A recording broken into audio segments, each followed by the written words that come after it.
Justin Yeah. Herbert, do you assume he's going to play tonight, or is this some gamesmanship and you think it'll be Trey Lance? No, I'm expecting him to play. I've covered his entire career, and I've seen him play through some pretty gnarly injuries, whether that was fractured rib cartilage in 2022, a high ankle sprain last season. He's even played through a broken finger on his offhand before in 2023. So I'm expecting him to play. I think the bigger question is, how does it change the structure of the offense?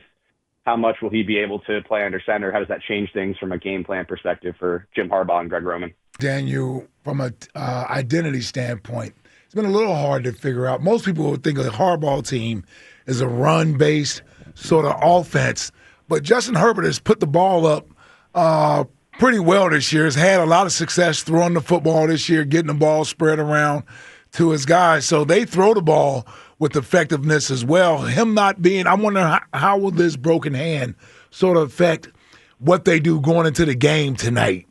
Do they lean more to that run game, or do they still do what they've done a lot of, which is actually throw the ball at times this year?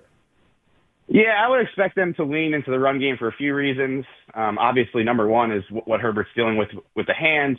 Number two is they're down both of their starting tackles, and they've been working with a bunch of different variations up front this year, and they can't really drop back in the same way without Joe Alt and Rashawn Slater on the field.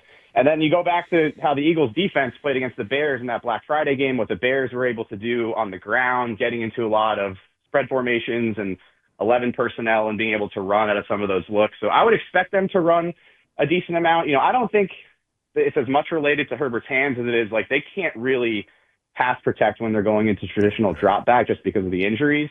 And so when they have, been successful throwing the ball since those injuries, it's been a lot of quick game and then a lot of play action where they can max protect it up front and be more secure there in terms of pushing it down the field. So for those reasons, I think they're going to lean into the run game. But I think you're exactly right. Identity-wise, it's been tough to pin down exactly what this team is, largely because of a lot of these injuries up front.